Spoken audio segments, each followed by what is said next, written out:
Local job laws that raise constitutional questions. State laws that limit the rights of out-of-state citizens go against the idea of India being one nation. The Supreme Court of India will soon hear a petition to remove the stay on the Haryana State Employment of Local Candidates Act, or the Haryana Act, that reserves 75% of jobs in the private sector in the state for local residents. The act applies to jobs that pay up to 30,000 rupees per month, and employers have to register all such employees on a designated portal. The government may also exempt certain industries by notification, and has so far exempted new startups and new information technology-enabled services (ITES) companies, as well as short-term employment, farm labor, domestic work, and promotions and transfers within the state. The act was enacted in February 2021, and brought into effect in January 2022. Last week, the Punjab and Haryana High Court admitted a petition challenging the constitutionality of the act, and stayed the implementation until it heard the case. The petition in the Supreme Court is by the Haryana government to remove the stay.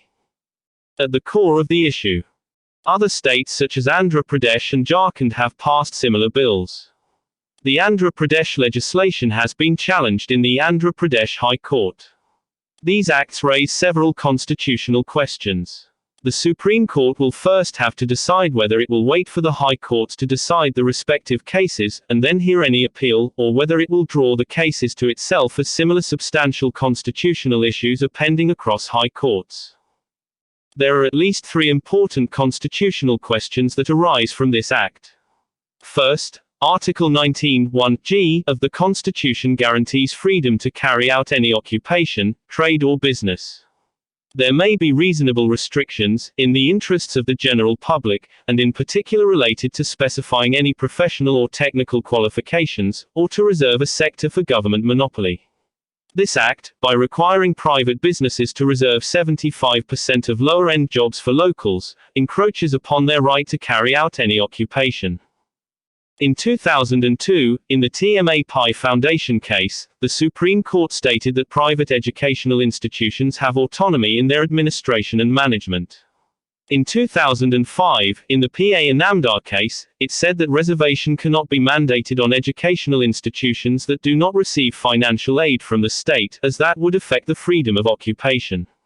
In 2005, the Constitution was amended to allow reservation in private educational institutions for socially and educationally backward classes and scheduled castes and scheduled tribes.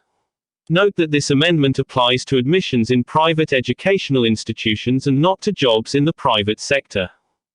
Second, the provision of reservation by virtue of domicile or residence may be unconstitutional. Article 16 of the Constitution specifically provides for equality of opportunity for all citizens in public employment.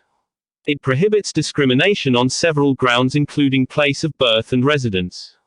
However, it permits Parliament to make law that requires residence within a state for appointment to a public office. Note 2 points here. This enabling provision is for public employment and not for private sector jobs. And the law needs to be made by Parliament, and not by a state legislature. Point of a special case. There have been several cases related to public employment. For example, the Supreme Court, in 2002, ruled that preference given to applicants from a particular region of Rajasthan for appointment as government teachers was unconstitutional. It said that reservations can be made for backward classes of citizens, but this cannot be solely on account of residence or domicile. In 1995, rules in Andhra Pradesh that gave preference to candidates who had studied in the Telugu medium were struck down on grounds that it discriminated against more meritorious candidates. The third question is whether 75% reservation is permitted. In the Indra Sawhney case in 1992, the Supreme Court capped reservations in public services at 50%.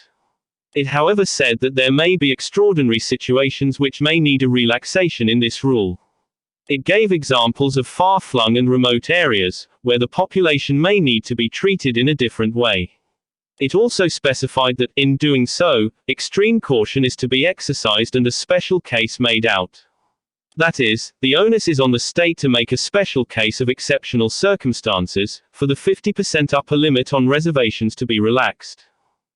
This question has arisen in several cases later. Telangana 2017, Rajasthan 2019, and Maharashtra 2018 have passed acts which breach the 50% limit.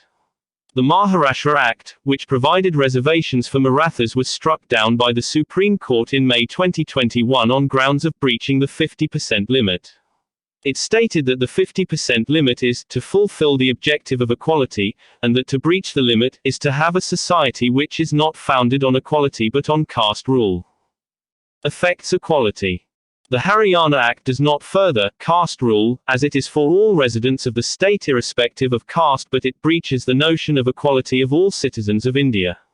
Again, note that all these cases relate to either public employment or to admissions to educational institutions, while the Haryana Act is about private sector employment. However, one may contend that any reservation requirement imposed on the private sector should not be higher than the limits on the public sector.